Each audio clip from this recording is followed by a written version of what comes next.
एक समय की बात है। किसी जंगल में एक खरगोश और कछुआ रहते थे।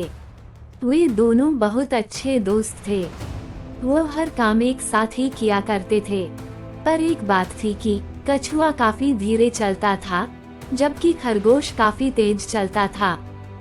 इस बात पर खरगोश को अपने ऊपर काफी घमंड होता था। वह सोचता था कि किसी भी दौड़ में वही जीतेगा। एक दिन उसका यह घमंड काफी बढ़ गया। उसने कछुए से कह ही डाला, क्या तुम मुझसे दौड़ लगाओगे? इस बात पर कछुए ने कहा, नहीं भाई, मैं दौड़ नहीं सकता हूँ, मेरे पैर दौड़ने के लायक नहीं है, इसलिए मैं सिर्फ चल सकता हूँ, दौड़ नहीं सकता। इस पर खरगोश का घमंड और भी बढ़ गया। वह जंगल के दूसरे जानवरों से इस बारे में कहने लगा, मैं कितना तेज दौड़ता हूँ और कछुआ कितना धीरे धीरे चलता है। यह बात कछुए को जंगल के दूसरे जानवरों से पता चली। वह बहुत ही क्रोधित और दुखी भी हुआ। उसने इस बात पर बहुत सोचा और उसने दौड़ को स्वीकार कर लिया। इस पर खरगोश ने सारे जंगल के जानवरों को बुलाया। सभी जानवर वहां आए।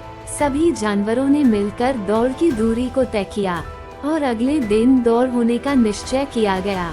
अगले दिन दौड़ शुरू हुई। खरगोश दौड़ने में काफी तेज होने के कारण वह बहुत जल्द कछुए से आगे निकल गया।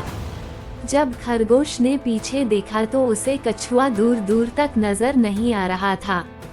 फिर उसने सोचा, कछुआ तो काफी धीरे धीरे चलता है, क्यों ना मैं थोड़ा सा आराम कर लूं। तेज दौड़ने के कारण वह खरगोश थक भी गया था। यह सब सोचने के बाद वह एक घने पेड़ के नीचे आराम करने के लिए बैठ गया। कुछ देर बाद ही उसे नींद आ गई और वह गहरी नींद में सो गया। उधर कछुआ लगातार चलता रहा। वह कछुआ चलते चलते उस जगह पर पहुंचा, जहां पर वह खरगोश आराम की नींद में सो रहा था। कछुआ बिना कुछ आवाज किए वहां से आगे बढ़ गया। इस तरह वह कछुआ लगातार चलता रहा और अंत में दौड़ के आखिरी जगह पर पहुंच गया। इधर उस खरगोश की आंख खुली तो उसे लगा वह कछुआ अभी भी पीछे ही है।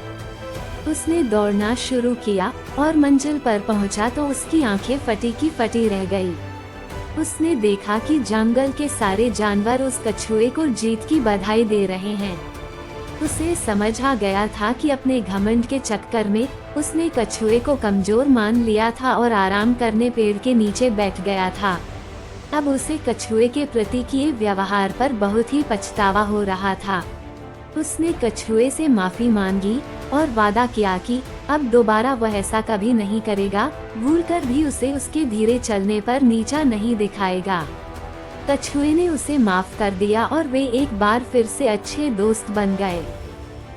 इस कहानी से मिलने वाली शिक्षा, हमें कभी भी अपने ऊपर घमंड नहीं करना चाहिए, क्योंकि घमंड में आकर हम अन्य किसी व्यक्ति को कमजोर समझने लगते हैं, लेकिन अंत में वही कमजोर व्यक्ति अपनी सरलता से हमारे घमंड को चूर चूर कर देता है।